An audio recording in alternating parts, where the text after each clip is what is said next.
पिछला वीडियो देख के आप लोगों को पता चल ही गया होगा कि हम लोग कहाँ पे आए हैं। हम लोग उत्तर प्रदेश के प्रयागराज जिले के श्रृंगेरपुर धाम में आए हैं, जिसे निषाद राज का घर कहा जाता है। यहाँ पर पार्किंग की बहुत बड़ी सुविधा की गई है, जहाँ पर एक साथ हजारों गाड़ियाँ खड़ी हो सकती हैं, जिससे पार्किंग वालों को भी रोजगार मिलता है।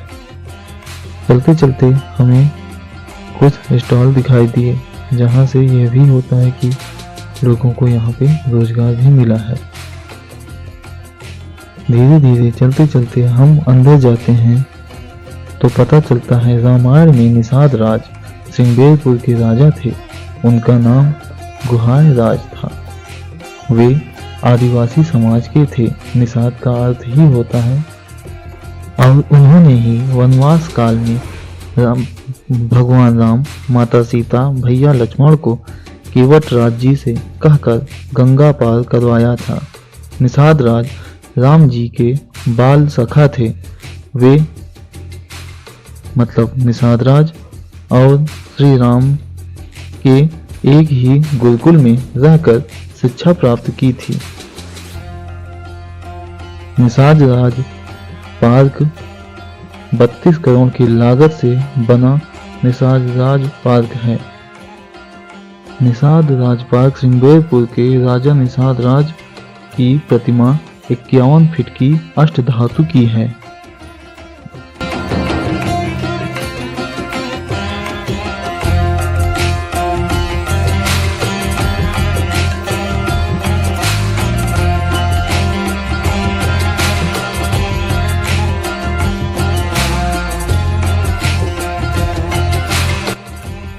कहा जाता है त्रेता युग में महानायक मर्यादा पुरुषोत्तम राम का जन्म तीर्थराज प्रयागराज में रामघाट के स्थित श्रृंगेरपुर धाम की वजह से ही हुआ।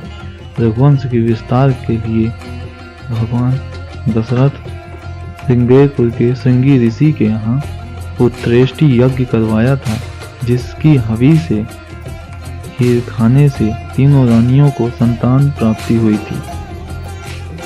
आज भी यहाँ देश विदेश से लोग संतान प्राप्ति हेतु कामना लेकर आते हैं और यहाँ पर रोट और खीर चढ़ाते हैं।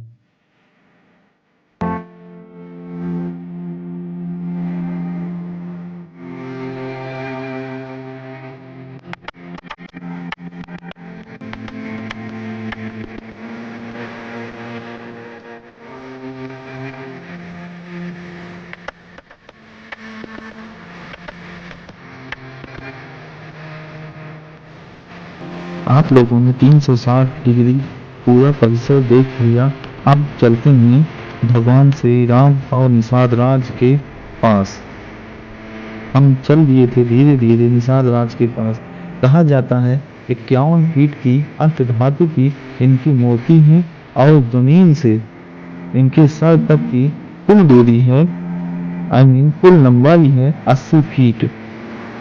यहाँ पे तरह तरह के पुष्प बगीचे अभी लगाए गए हैं। यहाँ पर जब भगवान राम वनवास के लिए जा रहे थे, तब उन्हें विदा करके करुणा से विदा करके उनकी सारी जनता उनके राज्य की प्रजा उनके पास आई थी। उस दृश्य को यहाँ प्रतिमा के रूप में दर्शाया गया है। आगे आगे श्री राम जी, पीछे पीछे सीता मैया और लक्ष्मण जी थे। प्रतिमा भाई के प्रति सच्ची निष्ठा और पति पत्नी के बीच के प्रेम और स्नेह को दर्शाती है। जब भगवान राम अपना राज्य छोड़कर जा रहे थे, तब सारी प्रजा उनके लिए विलाप कर रही थी। सारी प्रजा उन्हें अपने पुत्र के रूप में आज भी मानती है।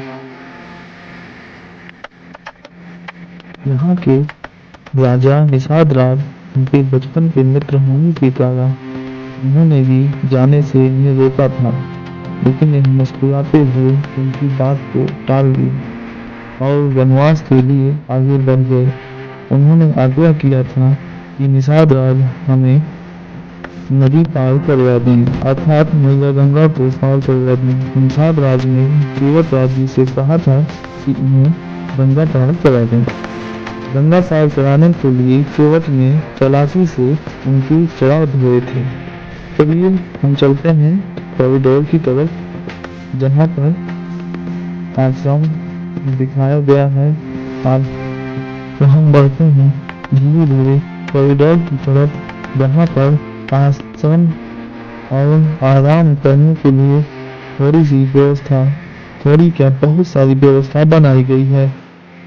यहाँ पे इतने सारे बगीचे, 3 दोस्त फोटो खिंचवाते हुए मिल गए। इनसे भी थोड़ी बातचीत हुई थी, लेकिन उसका वीडियो हम रिकॉर्ड नहीं कर पाए थे। देखिए यहाँ पर कितनी बड़ी प्रतिमा है। अगर जमीन से, फर्श से इनकी पूरी लंबाई नापी जाए तो यह 80 फीट है। आप देख सकते हैं यहाँ पर बैठने के लिए, आराम करने के लिए सारी व्यवस्था बनाई गई है।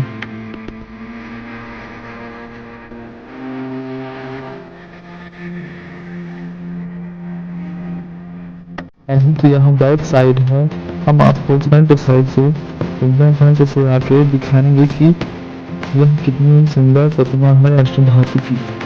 चलिए चलते हैं।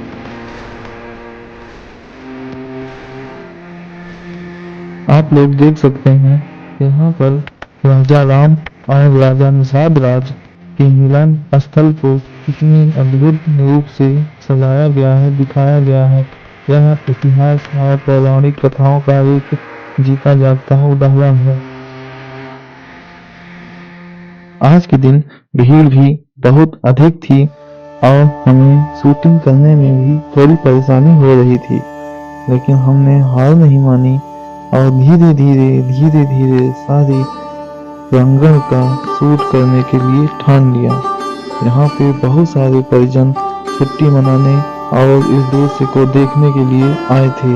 यहाँ पर हालांकि विदेशी तो नहीं दिखे थे, लेकिन दक्षिण भारत और उत्तर भारत के बहुत सारे लोग आए हुए थे।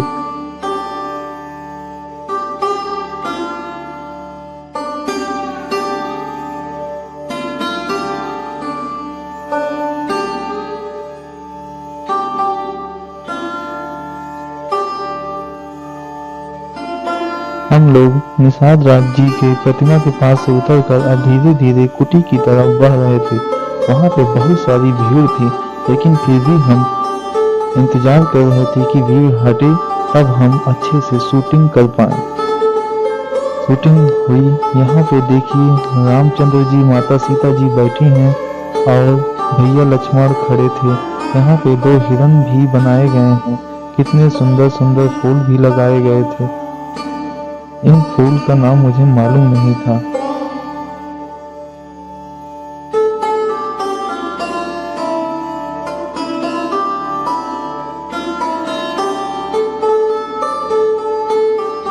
अब हम आपको वहां ले चलते हैं जहां पर निषाद राज ने केवट राज को आदेश दिया था कि भगवान राम को नाव से गंगा जी पार करवाएं।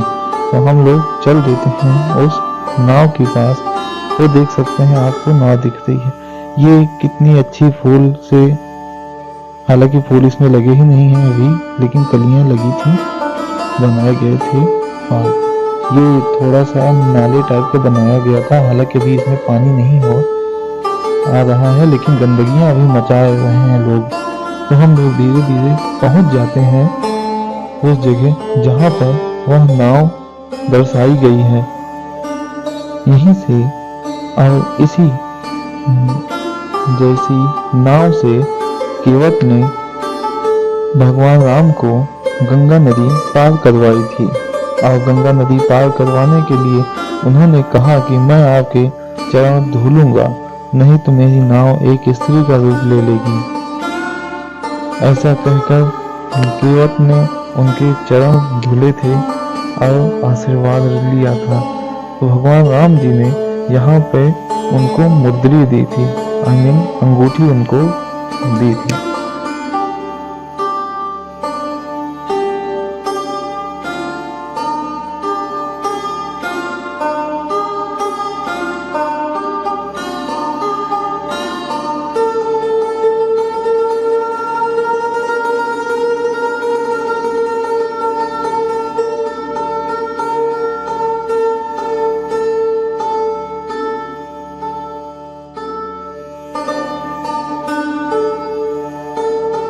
सिंगरेरपुर का निषाद राज स्थल रामायण और पुराणों के इतिहासों और प्रागैतिहासिक कालों का एक जीता जागता सचित्र उदाहरण रहा है और आगे भी रहेगा।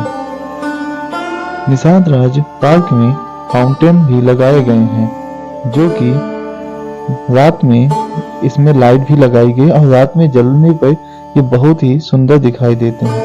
यहाँ की वाटिकाओं में इतने अद्भुत तरीके के औषधि वाले पेड़ लगाए गए हैं जिनका उपयोग मैं भी नहीं जानता हूँ।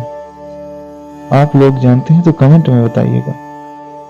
तो धीरे धीरे होते होते देर हो रही थी, तो हम लोगों ने सोचा थोड़ा निषाद राज जी के घर भी चला जाए। निषाद राज जी का आप घर देख सकते हैं। खुदाई में इनका घर निकला, कई सालों से खुदाई चल रही थी। तो देखिए, आप सिंगरेरपुर धाम आए तो आप निषाद राज जी का घर जरूर देखें।